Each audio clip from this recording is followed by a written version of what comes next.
Hey, what's up, y'all? This is Rodney, and I'm back. And I just wanted to come in and run my mouth and talk about some people. Babe, we back. We back in business. We got the contacts. Yes, we got the contacts. We down here. We down here. Girl, we almost back in business. Once I get this head taken care of, anytime I pull this head out, I be feeling like the girls. Yeah, listen, I be feeling like the girls who take their weave out, and then, girl, they take their weave out and then they go into the beauty shop the next day. That's how I feel. I feel like the girls who wait to get their hair done the next day, who want to get their unit. I feel like that girl who got their braids. Yes. Girl who still got their hair braided. Or the one you got to run around town. Your hair appointment is not until the next day, but you still got some errands to run. You got to go to the grocery store. You might got to go return something to the mall, right? You ain't got nothing to hold you over, really. So you just throw your good old baseball cap on. Or you throw your man's baseball cap on and you run around town and take care of your business. And y'all be having them plaits. Listen. And y'all be having those plaits hanging at the back of y'all head. They stop right here. Cause y'all hair still braided down. Yeah, that's how I feel. But we gonna be back together tomorrow. I'm getting all this taken care of, and we're gonna be back in effect. Okay? Yeah, that's how I feel. I feel like I gotta have. I actually do have an appointment at the barber tomorrow. But yeah, I feel like I got my appointment ready for tomorrow. I'm going to get my hair done. I'm gonna feel like a whole new man tomorrow. Anyways, let's go ahead and get into this mess, y'all. Um,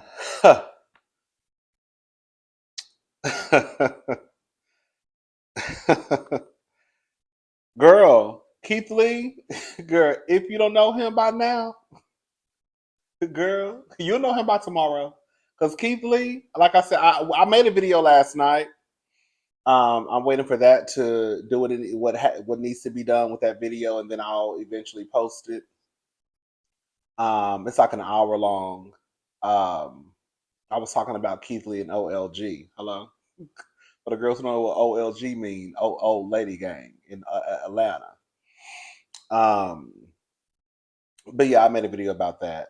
But now it's been reported that this is according to the Jasmine brand. Keith Lee, again, someone who I did not know about until the other day. He has over 14 million TikTok followers, over a million Instagram followers. He's like a food critic. Um, Again, according to Jasmine Brand, viral TikTok star Keith Lee and his family have reportedly been receiving death threats. Influencer says he won't continue food tour if other cities like Atlanta. Nobody's safety should be on the line. Following the widespread controversy surrounding his food reviews of the area, the social media influencer made it clear that he will end his highly anticipated food tour if the hateful behavior continues. As we've been covering, TikTok influencer Keith Lee has caused quite a stir with his honest opinions about the Atlanta food scene. The social media star, who amassed over 15 million followers across his social media platforms, shared his experience with Atlanta's long wait times, condiment surcharges, notoriety favoritism, unconventional business hours, and to-go order debacles. His critiques triggered an uproar with many online, as they seemingly have been fed up with Atlanta restaurant policies for some time. However, things took a turn when social media users began leaving one-star reviews and posting hate comments under some restaurant pages based on Lee's experience. I think that is so. Why are y'all doing that? I can get that you go up for somebody and love somebody, but girl, you ain't even been to the restaurant. At that point, you're just being hateful. You haven't even been to the restaurant. And based off of somebody else's experience, you got onto your phone, you grabbed your MacBook, your laptop, your Dell, right? Your HP, and you said, "Let me go in here and leave a review," even though I know I haven't been. At that point, girl, you ain't no better than the people who was coming out to Keith Lee in a way.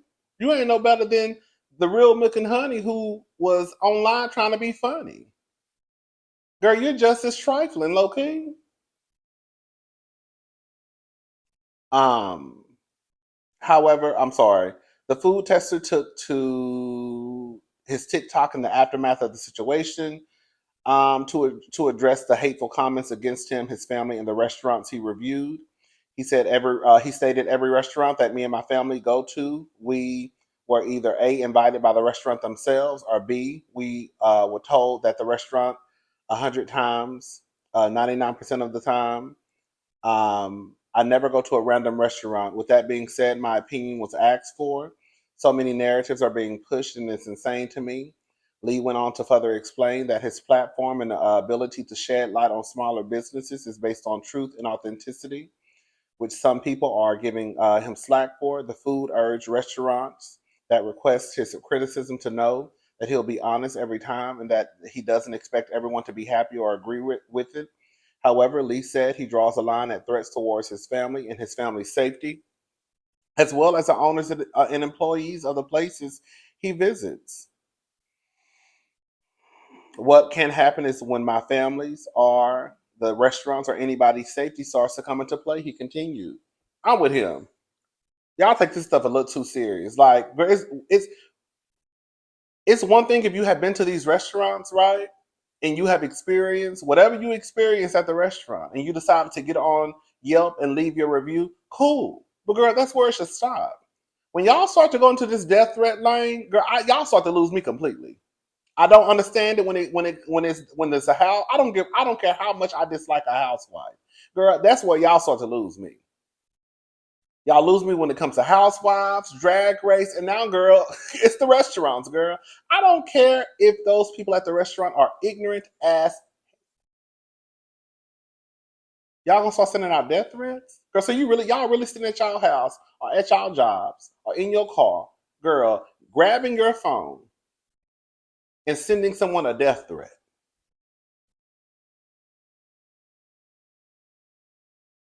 Girl, it's that girl. Y'all doing all of y'all doing all of that over a little chicken and waffle and a little hookah.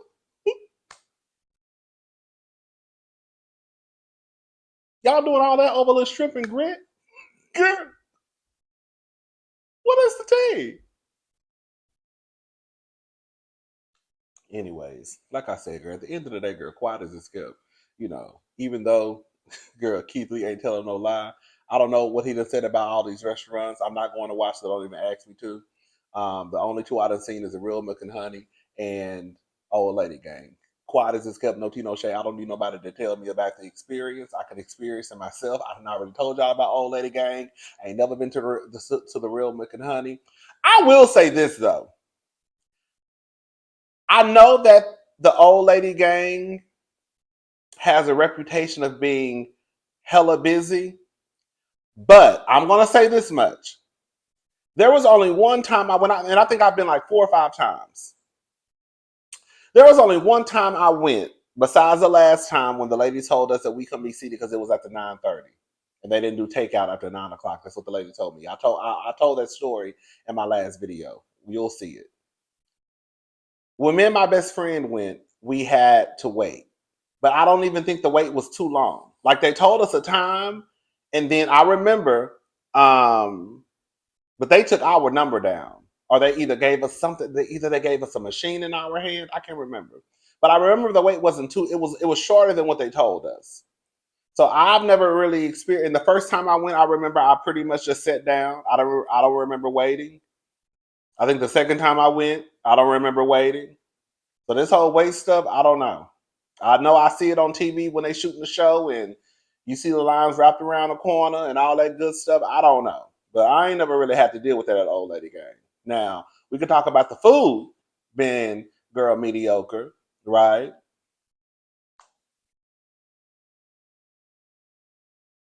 We can talk about the service and these weird rules. We can talk about how, girl, I don't know, for whatever reason, these restaurant owners feel like, girl, they just created electricity and all they doing is throwing a little chicken and waffle and some hookah in front of your face. Girl, quiet as it's kept, that's on every corner. If we're going to be honest about it. Girl, all y'all pretty much got the same menu. Y'all just jazz it up a little bit. No tea, no shade. Anyway, shout out to Keith Lee. Shout out to his family. Y'all, girl, I don't care what the restaurant is. I don't care. Like, girl, the death threat stuff, girl, y'all need to let that shit go. Let's move on. Lauren London to receive $6 million from Nipsey Hussle's estate on behalf of their son, will also split 50% of Marathon Clothing Company. So neighbors get into this. This is according to the Neighborhood Talk. Lauren London is finally receiving her share of Nipsey Hussle's estate 4 years after his untimely passing. According to Radar Online, Nipsey's brother, Black Sam, who was named administrator of his estate, has submitted the final accounting report that revealed the estate's assets. The only two beneficiaries of the estate are Nipsey's son Cross and his daughter Imani. In his report, he said the estate has around $11 million. He revealed Nipsey's estate had several bank accounts with funds totaling almost $6 million.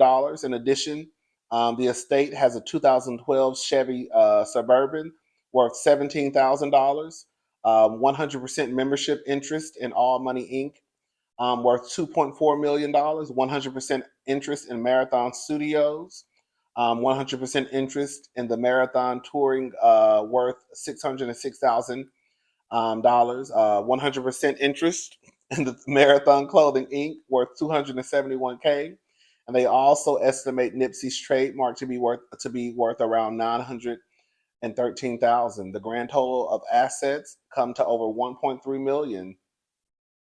Sam says Cross and Imani should both receive 50% of the remaining funds. Lauren, on behalf of Cross, will be paid half of the money in the bank accounts and split his various businesses, meaning she is half owner of the Marathon Clothing Company, and the various other businesses Nipsey had before his passing. But let me tell you something. This is no tea, no shade to some of y'all. Shout out to Nipsey Hussle. Girl, this is how you do it, right? This is who you give your children their last name to. Somebody who, when they die, girl, their children are set. It's no shade. Girl, y'all want to run around here, girl, running down to the courthouse, running down to the birth certificate, girl, slapping these niggas' names on their, slapping these niggas' last name on their birth certificate, and it don't mean shit at the end of the day. Your baby daddy dying and the children got a last name that don't mean shit, ain't carrying shit, ain't worth shit. Girl, ain't gonna open up no doors, access, power, or resource.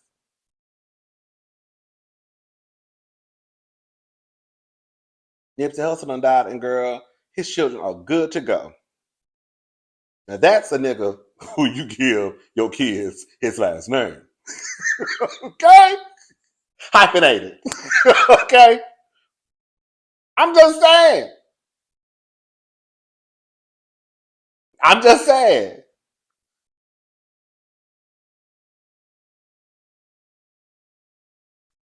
Nipsey Hussle kids are good to go. Nipsey Hussle made sure that his kids were going to be good to go.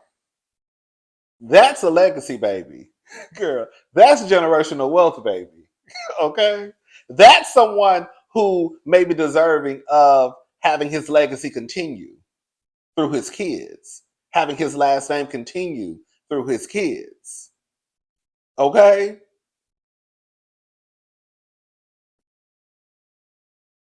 Y'all baby daddies die, girl. Kids ain't getting shit but some credit card bills in their names, light bills in their names, girl. They 8 years old, credit already fucked up. Girl, credit score already a 559. Hey! Shout out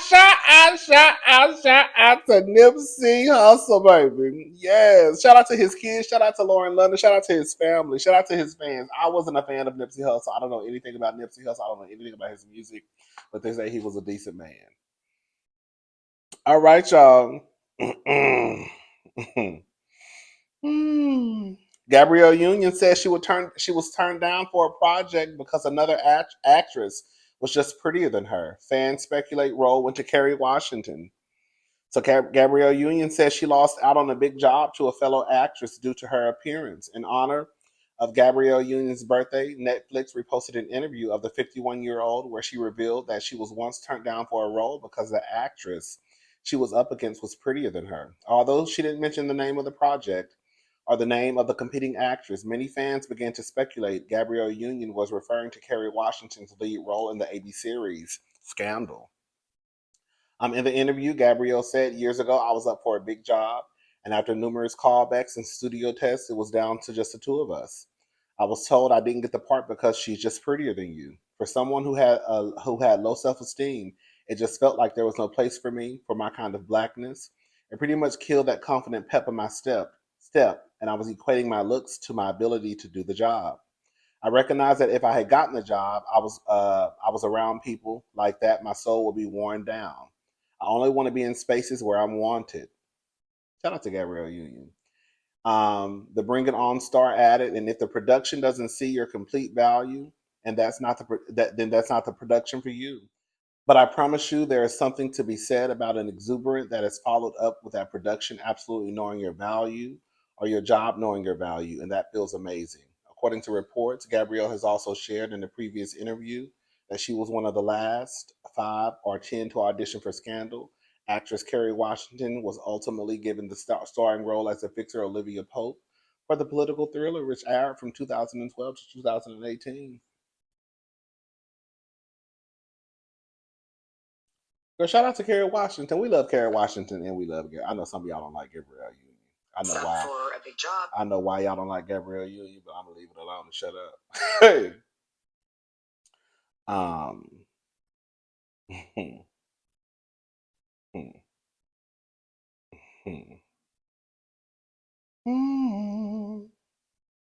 Let's see what else is going on, y'all. That might be it for right now because I need to run to the mall. I bought something from H&M I don't like. Like, you know, how, like you see stuff. I just didn't feel like trying on anything in the dressing room. I saw it's like a shirt jacket, like an overshirt, I guess in a way, and it looked like it was cute. And I was like, oh, you know, I could kind of jazz this up. And then when I got home and put it on, I was like, yeah, that's not for you. So I'm gonna take it back and get what I saw something that I really wanted, and I was like, I'm not getting this. I'm not gonna say I wanted it, but I feel like it's something I already got in my closet, but it's just a newer version. And I was like, I'm gonna get this, and then I was like, let's just do something different. And see, that's what you get for trying to do something different. Yeah, that's it for today, y'all. I'll be back probably later on if I find something else to talk about. All right, have a good day.